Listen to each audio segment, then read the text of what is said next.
PD on the beat.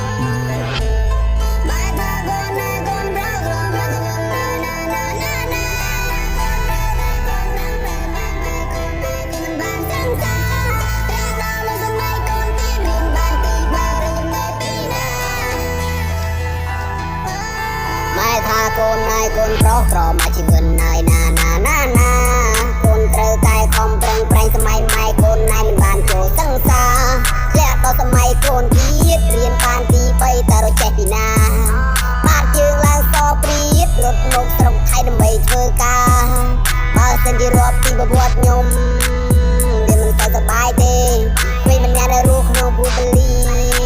នគ្មានន័យស៊ីទេស៊ីអន់ស៊ីឃ្លានគ្មានបាយគ្មានក៏គ្មានញាតចង់រាប់អានទេគេមើលងាយពេកព្រាយខ្ញុំវាថាខ្ញុំនេះគ្មានម៉ែឪមើលថែគេថាខ្ញុំគ្មានម៉ែឪមើលថែនៅក្បែរព្រានបដៅតែខ្ញុំអាចស្វែងយល់ខ្លួនឯងមិនខ្វល់ពីគួរអាខ្លៅយកមកសំដីព្រោះវានិយាយអីក៏និយាយទៅពួកនោះវាទៅចេះស្អីបើមួយថ្ងៃវាមិនដែរបើសធ្វើមើល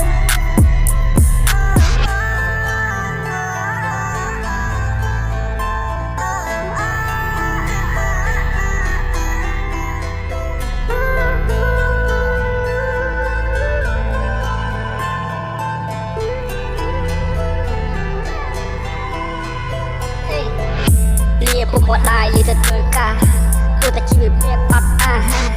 ទោះតែភាពក្រីក្រខ្ញុំសោកការតែតម្រូវឲ្យខ្ញុំឆ្ងាយគ្រួសារម៉ាក់ប្រាប់កូនថាកូនខំធ្វើការកូនខំញ៉ាំបាយថាសែននឹកម៉ាក់ថាគាត់ខ្វល់ខ្វាយកុំភ័យម៉ាក់អើយកុំភ័យប៉ាអើយ